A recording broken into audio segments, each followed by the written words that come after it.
اعوذ باللہ من الشیطان اللعین الرجیم، بسم اللہ الرحمن الرحیم۔ مومنین تو فیالی مدد، السلام علیکم۔ خدا نے انسان کو عبادت کے لیے پیدا کیا، جنات کو عبادت کے لیے پیدا کیا۔ عبادت کے لیے شرط یہ ہے کہ محمد و آل محمد کا گھرانہ اگر نہ ہو تو وہ کچھ خلق ہی نہیں کرتا، یعنی عبادت کی حقیقت محمد و آل محمد ہے۔ سجدہ ہوا کہ جس سے آدم اور ابلیس ہوا، اس سجدے کے بارے معصوم فرماتے ہیں کہ وہ سجدہ ہماری تعظیم اور خدا کی عبادت کے لیے تھا۔ اگر آدم کی پیشانی میں نور عصمت امانت نہ ہوتا تو کبھی آدم کو سجدہ نہ کروایا جاتا۔ یہ پیغام ہمیں محمد و آل محمد کے اس حکم سے ملتا ہے۔ محمد و آل محمد کا مظلوم گھرانہ، ان کی مظلومیت، ان کی کربلا کے سبب دین بچا۔ جو نظام دنیا پہچانتی ہے وہ باقی رہا، جس کی حقیقت ان کا گھرانہ ہی ہے، کیونکہ ان کے قول و فعل سے ہی دین بنتا گیا۔ یہی معرفت حقیقی کے مصداق ہیں۔ عزاداری مظلوم مقصد حیات ہے۔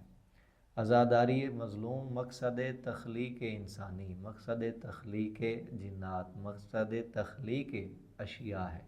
کائنات کی خلقت کا مقصد عزاداری ہے۔ عزاداری مظلوم میں صرف انسان نہیں، جنات بھی روئے۔ صرف جنات اور انسان نہیں، حیوانات بھی روئے، پرندے روئے، شجر روئے، آسمان رویا، سورج رویا، زمین روئی، خون کی بارش آسمان سے برسی۔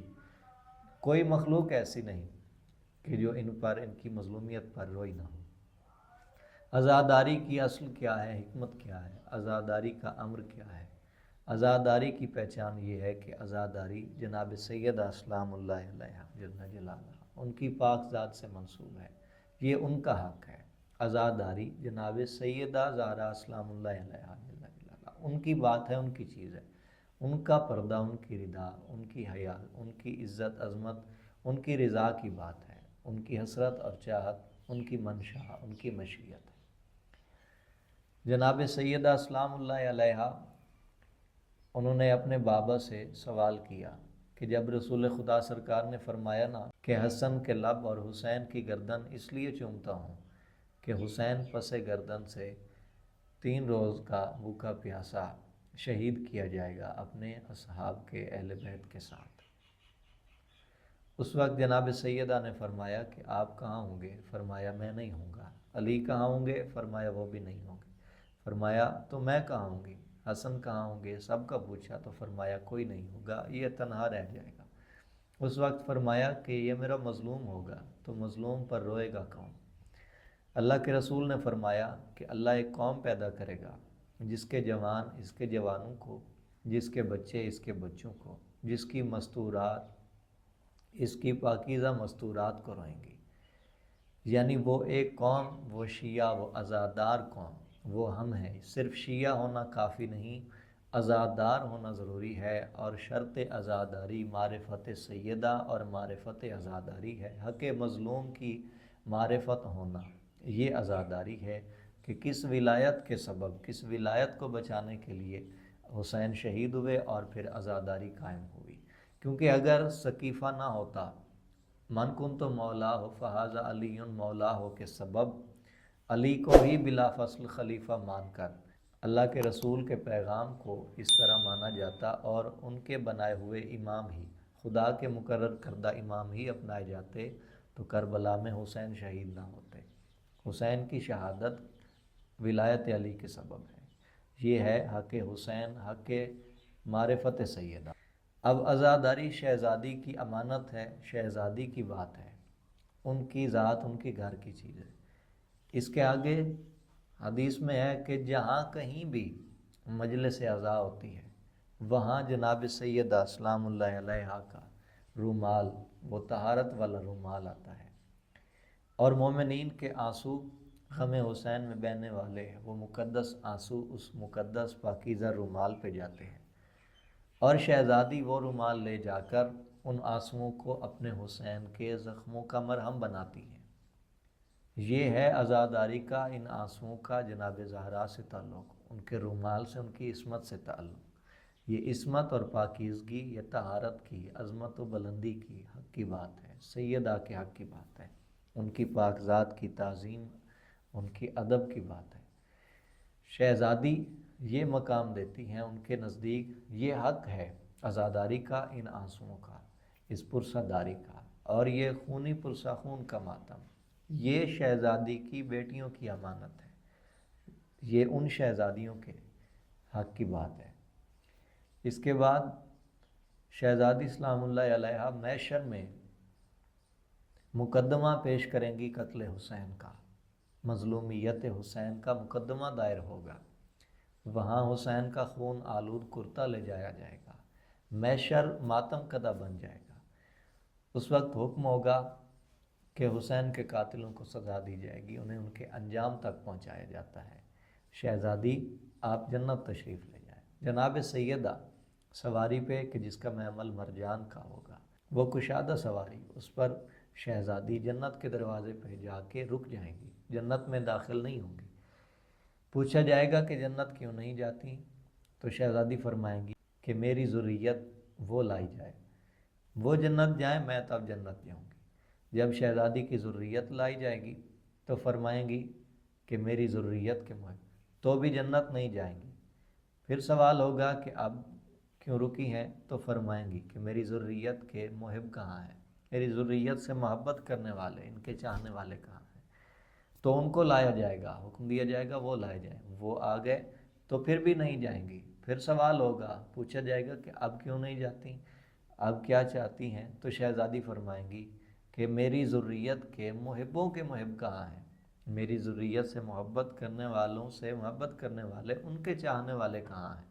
یہ ہے نگاہ سیدہ میں اس چیز کا مقام، یہ شہزادی کی عدالت، ان کا فیصلہ ہے، ان کو بھی لایا جائے گا، اس وقت شہزادی جنت جائیں گی۔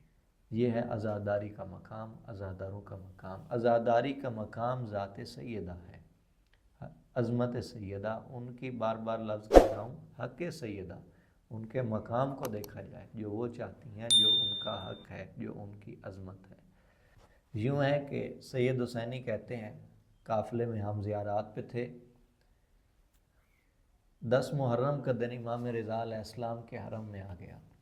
عاشور کا دن قافلے میں ایک ذاکر تھا، اس نے حرم امام رضا علیہ السلام میں شہادت امام حسین علیہ السلام بیان کی، پڑھی، اور شہادت سے پہلے اس نے یہ حدیث پڑھی کہ اگر حسین کے غم میں اتنا آنسو بہہ جائے کہ اس سے مکھی کا پر تر ہو جائے تو اس شخص کے لیے جنت واجب ہے، اسے جنت میں بھیجا جائے گا، اس پر جہنم حرام ہو جائے گی۔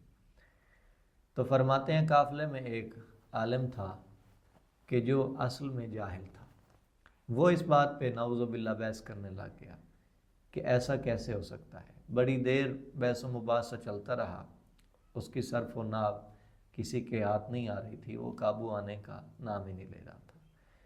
سب لوگ وہاں سے منتشر ہوئے بے چین ہو کر، کیونکہ شہادت کا دن تھا، 10 محرم کا دن تھا، اور پاس عذاب پاس شہادت حسین نہ رکھا گیا۔ سب لوگ چلے گئے دوپہر کو، وہی شخص، وہی مولوی، وہی عالم قافلے کے ہر ایک بندے کو جو مجلس میں موجود تھا ڈھونڈ کے معافی مانگ رہا تھا، ہر ایک کو وہ کہتا ہے کہ مجھے معاف کر دو۔ تو اس سے پوچھا گیا کہ تھوڑی دیر پہلے تم اپنی بات سے ہٹ ہی نہیں رہے تھے، کچھ سمجھ ہی نہیں رہے تھے، تم تو رک ہی نہیں رہے تھے، اب معافی کیوں مانگتے ہو؟